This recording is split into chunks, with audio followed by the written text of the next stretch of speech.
Est-ce qu'il peut ressentir de la tristesse? Non. Pourquoi? Qui a dit oui? Pourquoi, Ismaël, est-ce qu'il peut ressentir de la tristesse, l'écureuil? Parce qu'il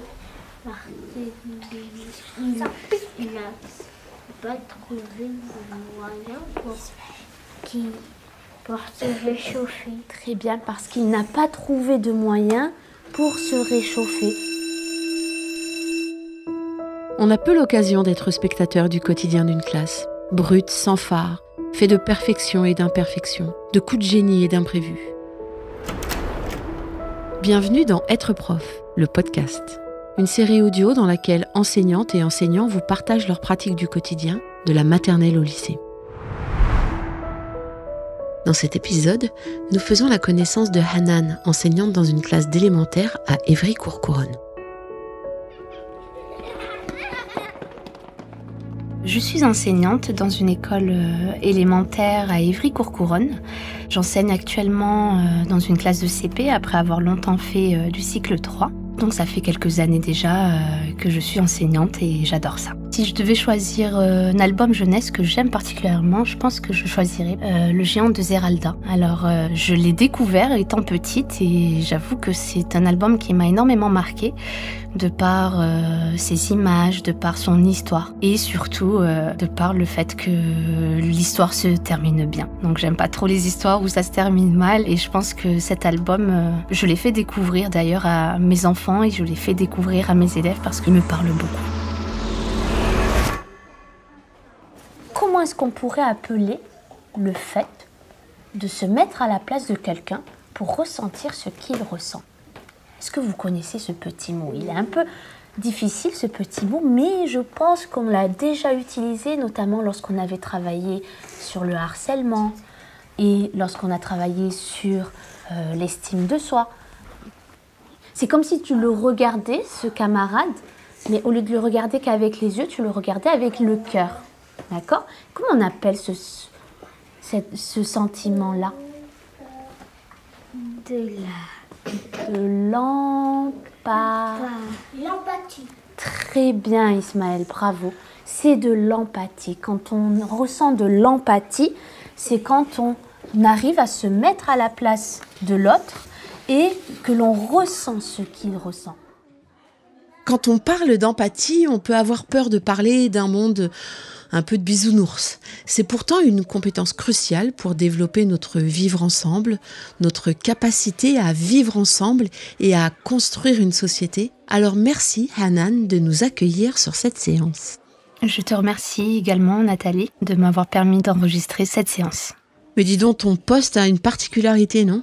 Oui, alors effectivement, je suis sur un poste intitulé Émile, c'est-à-dire que j'enseigne dans une langue étrangère certains enseignements, notamment les mathématiques, la géographie, l'art, l'histoire, etc. Donc dans l'école, nous enseignons dans la langue anglaise et les élèves sont particulièrement prêts dans cet enseignement étant donné qu'ils sont baignés dedans depuis la maternelle. Ok, bon. Aujourd'hui, pas d'anglais, que de la langue française, donc tout à fait connue de nos auditeurs et auditrices. Et comment t'en es venue à l'enseignement? Comment on devient maîtresse? Alors, pour ma part, ça a été vraiment une vocation. Lorsque j'étais élève en classe de CE1, j'avais une maîtresse qui était géniale et qui m'a énormément marquée. Je pense qu'elle avait ce don de me comprendre et de m'encourager alors que j'étais une grande timide.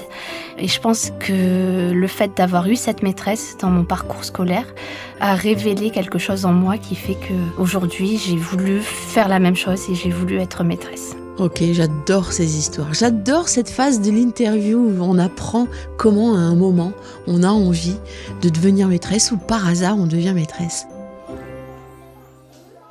Ismaël, est-ce que tu peux nous dire ce qu'il ressent? De la tristesse. Alors, qu'est-ce qui te fait dire que David est triste? On voit son bras. On voit son bras. Ses yeux. Son bras qui est au niveau de ses yeux. Pourquoi est-ce que son bras est au niveau de ses yeux? Parce que peut-être il pleure. Peut-être qu'il est en train de pleurer. Cela, ça s'appelle le langage du corps, les enfants. Quand on veut savoir et regarder quelqu'un avec son cœur, On regarde le langage de son corps. Alors on découvre aujourd'hui avec toi une séance sur l'empathie. Est-ce que tu veux bien nous présenter ta séance telle que tu l'as proposée ? Alors oui, il s'agissait donc de faire découvrir à mes élèves la notion d'empathie, mais de manière plus explicite. Nous avons déjà travaillé sur cette notion, notamment lors de la journée du harcèlement, etc. Nous avons travaillé sur cette notion également lorsque nous avons travaillé sur l'estime de soi. Et comme ils sont encore jeunes, et donc leur développement de l'empathie est toute récente, parce qu'ils sortent de la maternelle, j'ai vraiment voulu travailler cette notion dès le début d'année pour permettre à mes élèves de comprendre les autres et de se mettre à leur place.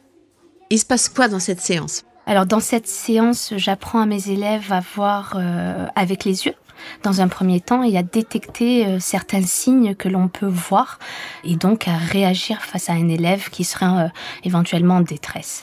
Car on le sait, l'empathie joue un rôle crucial dans les relations humaines, et en tant qu'enseignante, apprendre à mes élèves cette notion me semble essentielle. Donc à travers cette activité, j'ai voulu que mes élèves comprennent et se mettent à la place des personnages dans un premier temps, parce qu'il est plus facile pour eux de se mettre à la place de certains personnages dans une histoire et de ressentir ce qu'ils ressentent. Et à travers mon questionnement et mes questions diverses et variées, j'ai essayé de les guider et de les faire amener vers cette notion. Et à partir d'un album ? Oui. Alors c'est très important pour moi d'utiliser les albums, étant donné que je trouve qu'à cet âge-là, ils sont encore très réceptifs. Parce qu'ils aiment écouter d'abord, et parce que ils aiment énormément regarder les images.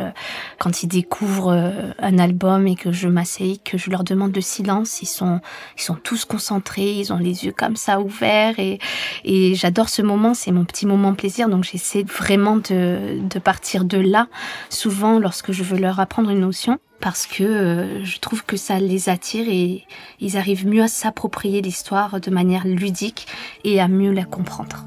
Et cette histoire, c'était ?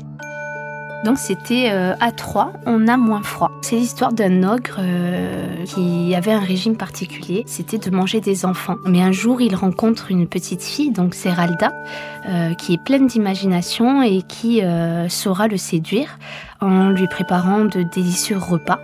Et cet ogre, il tombe littéralement amoureux et fan de cette jeune fille qui lui prépare des plats merveilleux et donc arrive à lui faire changer son régime alimentaire et donc il va la garder avec lui.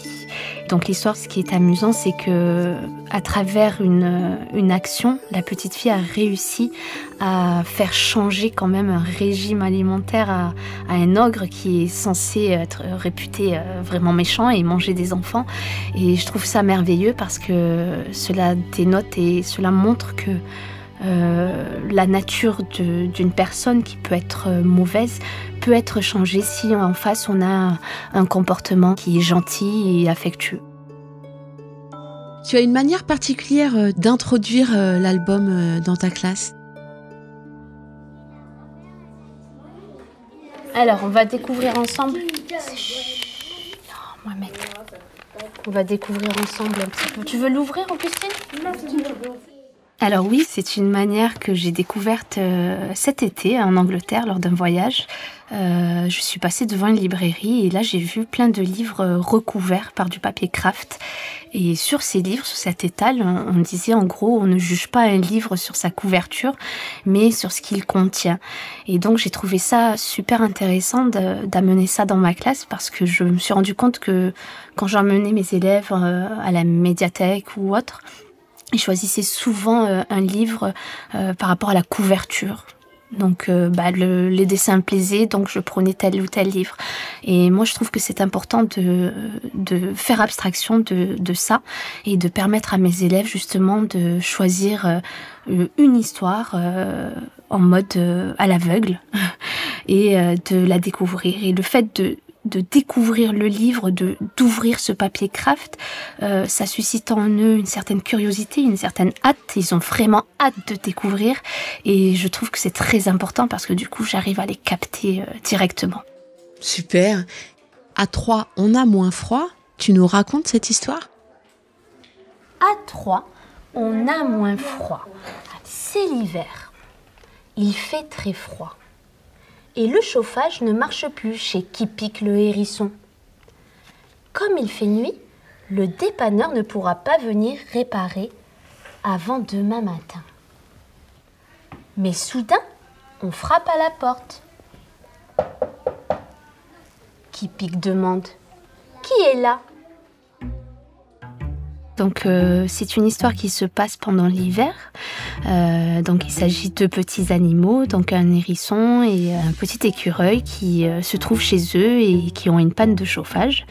Et donc l'écureuil va taper chez son voisin, le hérisson, pour lui demander hospitalité parce que son chauffage ne fonctionne plus et donc il a froid chez lui. Et sauf que le hérisson se retrouve dans la même situation que lui et malgré le fait de se retrouver dans la même situation, ils trouvent une solution et ils se disent tiens, si on s'entraidait et si on se blottissait l'un contre l'autre pour nous tenir un peu plus chaud.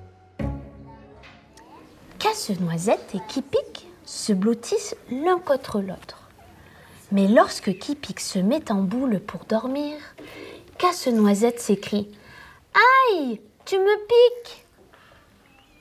Tes piquants entrent dans ma peau et ça me fait très mal. » Sauf que ça ne se passe pas comme prévu et donc le hérisson a des piquants sur le dos et fait énormément mal à cet écureuil qui est très conscient de la bonne volonté du hérisson mais qui lui dit écoute, quand je m'approche de toi j'ai mal mais quand je suis loin de toi j'ai froid. Donc il cherche à trouver une solution et la solution c'est d'aller voir une troisième personne, notamment le lapin, leur voisin. Et quand ils arrivent chez le lapin, ce lapin leur propose de les héberger même s'il n'a pas de chauffage chez lui parce que ce lapin n'a pas besoin de chauffage. En réalité, ses longs poils lui permettent vraiment de se protéger du froid et donc il leur propose quand même hospitalité et il leur propose même une solution. J'ai une solution.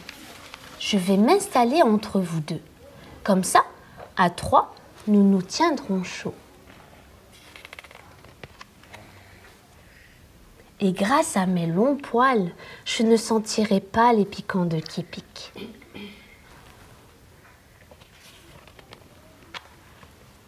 Ainsi, Casse-Noisette, Kipik et Touffu, bien blottis les uns contre les autres, passèrent une bonne nuit chaude et douillette. Dis-moi, est-ce que cette séance s'est déroulée comme tu l'avais imaginé ? Alors oui, je l'avais imaginé à peu près comme ça. J'avoue de l'avoir bien préparé et avoir fait en sorte de guider mes élèves afin de les amener vraiment vers ce que j'attendais d'eux. Et oui, je dirais qu'elle s'est passée comme je le souhaitais. On va passer à des questions un peu plus généralistes. Est-ce que tu nous parlerais de ton établissement ? Où est-ce qu'on est ? Alors nous sommes dans une école dans un petit quartier de la ville d'Évry-Courcouronnes. Donc c'est une école classée en REP. Donc nous avons la chance d'avoir des classes dédoublées et notamment j'ai une classe où j'ai seulement 12 élèves, ce qui est très confortable. On a le temps pour chaque élève et je vous avoue avoir découvert cette manière d'enseigner cette année depuis la rentrée et je me sens totalement utile pour mes élèves. J'ai l'impression d'être vraiment là pour eux alors que quand j'avais une classe de 30 élèves, j'arrivais à faire des choix et c'était un peu difficile, ça crée un peu de frustration. Et là, le fait d'avoir vraiment cette classe avec peu d'élèves me permet vraiment d'être utile et ça fait du bien en tant que maîtresse. Est-ce que vous avez réussi à vous mettre à la place de ces personnages ? Oui ? Qui a réussi à se mettre à la place de l'écureuil ? Très bien, Soleiman, est-ce que tu peux nous raconter ce que ressent l'écureuil lorsqu'il se retrouve à côté de l'hérisson ? Quand il se met à côté de l'hérisson, et quand il se colle avec l'hérisson, et ça se pique parce que... Et qu'est-ce qu'il ressent ? Oui, ça il ressent du mal. Il ressent de la douleur. Augustine, s'il te plaît. Il ressent de la douleur, effectivement, parce que les piquants, forcément, si je viens te piquer avec une fourchette, tu risques d'avoir mal. Est-ce que dans ta pédagogie, dans ta manière de fonctionner, d'être enseignant, il y a quelque chose dont tu es particulièrement fière ? Dans ma pédagogie, alors je sais pas trop parce que on me dit souvent que je suis une bonne maîtresse. Moi, je le pense pas. Je pense vraiment que je peux toujours m'améliorer. Et d'ailleurs, je suis toujours en quête d'amélioration. Je suis toujours à la recherche de nouvelles méthodes. Je suis toujours à la recherche, toujours en train d'essayer de faire mieux pour mes élèves, pour les amener vraiment au but et à un but précis. Et est-ce que tu peux répéter la question ? Oui, la question, c'était de savoir ce dont tu étais fière. Niveau pédagogie. Alors, moi, je pourrais dire que je suis fière vraiment de pouvoir enseigner en langue. Je suis désolée, je repars sur ça parce que je trouve que c'est vraiment une manière innovante et j'ai trouvé le moyen, à travers les langues, d'accrocher mes élèves. Et notamment quand je vois qu'il y a certains élèves qui sont vraiment en difficulté et que j'arrive vraiment à motiver lorsque je fais une séance en langue anglaise. Là, je suis vraiment fière de moi et je me dis, tiens, j'ai réussi à faire quelque chose aujourd'hui et j'en suis fière. Et le hérisson, qu'est-ce que quelqu'un peut se mettre à la place de l'hérisson et me dire ce qu'il peut ressentir lorsque l'écureuil lui dit « Aïe, tu me fais mal !» Des sentiments. Oui, des sentiments comment ? Si ton meilleur ami te dit « Aïe, tu me piques !» Qu'est-ce que tu peux ressentir au fond de toi ? Un petit peu de la tristesse. De la tristesse ? Pourquoi de la tristesse ? Parce que mon meilleur ami, il m'a dit ça pique et D'accord. on a un petit peu de la peine. Dis-moi, sur cette séance sur l'empathie, pour toi, c'est quoi la plus grande difficulté à dépasser sur ce sujet de l'empathie ? Alors la plus grande difficulté à dépasser sur cette séance d'empathie, pour moi, ce serait l'égocentrisme de certains élèves. À cet âge-là, ils ont encore un peu de mal à se détacher d'eux-mêmes. Et c'est vrai que faire comprendre à un élève qu'un enfant peut se sentir triste et essayer de lui faire ressentir cet état-là et lui faire comprendre qu'il ne va pas bien, c'est encore un peu difficile. Donc c'est pour ça que je prends des risques, j'ai essayé l'album parce que je me suis dit que c'est toujours mieux de passer par des animaux parce que les élèves sont plus aptes à être sensibles au sort des animaux et donc je me dis c'est une bonne passerelle pour pouvoir passer ensuite à l'humain. Et comment tu les vois réinvestir ces temps d'activités qui sont décrochés, c'est-à-dire qui sont centrés sur un album, sur une discussion très sécure, on est dans la classe, donc on n'est pas dans la réalité. Donc comment tu les vois réinvestir ça ? Alors je les vois souvent réinvestir malgré eux. Ils font pas attention, mais je les observe énormément lorsqu'on est dans la cour de récréation, lorsqu'on est en classe. Et naturellement, j'essaie de les amener vers ça. Quand je vois qu'il y a un élève qui va vers l'autre pour l'aider, pour terminer tel ou tel exercice, je l'encourage et d'ailleurs je le félicite. Je lui dis que c'est vraiment une bonne chose à faire. Et je dirais aussi qu'à travers mon comportement, j'essaie de leur donner vraiment un modèle. J'ai remarqué que les enfants étaient vraiment attentifs à ce que la maîtresse faisait et comment la maîtresse se comportait. Donc moi-même, en adoptant ce côté bienveillant et attentif lorsqu'ils arrivent à l'école et que je leur demande, après une absence, est-ce que ça va mieux, etc.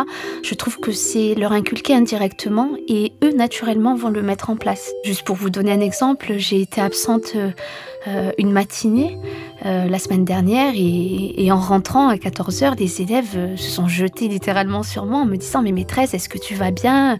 Est-ce que tu étais malade ?» Et c'est vrai que ce côté-là, oui, je le vois, même si c'est en décroché et que voilà. Très bien, mais ça rassure sur le fait que, oui, on peut faire des choses artificielles, et je le mets entre guillemets, c'est-à-dire une activité décrochée, mais qui, finalement, permet de jeter des bases et c'est réinvesti par nos élèves dans leur vie de tous les jours et dans leur vie d'élèves au sein de la classe. Si tu avais à défendre cette proposition d'apprendre cette compétence qu'est l'empathie, tu dirais quoi à des collègues qui sont un peu réticents, qui se demandent comment faire ? Alors, je dirais aux collègues de mettre vraiment en action cette notion par eux-mêmes parce que nous vivons dans un monde d'adultes. Je suis consciente que des fois on peut avoir des moments difficiles dans sa vie et ne pas être apte à être attentif à tout le monde. Et je pense que leur montrer que eux-mêmes peuvent se montrer empathiques envers les autres et leur rappeler un petit peu ce devoir, entre guillemets, me semble essentiel et je pense que je passerai par là, je pense. Moi, je compte sur vous, parce que moi, je sais que vous êtes très souvent en train de jouer ensemble et vous êtes très souvent dans la cour de récréation. Vous avez souvent des conflits entre vous, etc. Et moi, ce que je veux, c'est que maintenant, à partir de maintenant, vous sachiez regarder vos camarades avec votre cœur. C'est-à-dire que quand on regarde un enfant qui est triste dans la cour de récréation, au lieu de le laisser dans son coin, on peut aller vers lui. On va lui donner nos cœurs. On va pas donner son cœur. Et qu'est-ce qu'on peut faire quand on... Qu'est-ce qu'on peut faire? On lève le doigt, s'il te plaît. On peut le... réconforter. Très bien, on peut le réconforter. Et pour ceux qui ont envie de se lancer, qui ne se sont jamais lancés sur ce type de séance, pour les rassurer, pour leur dire quelque chose que tu aurais aimé entendre, peut-être la première fois où tu t'es lancé, tu leur dirais quoi?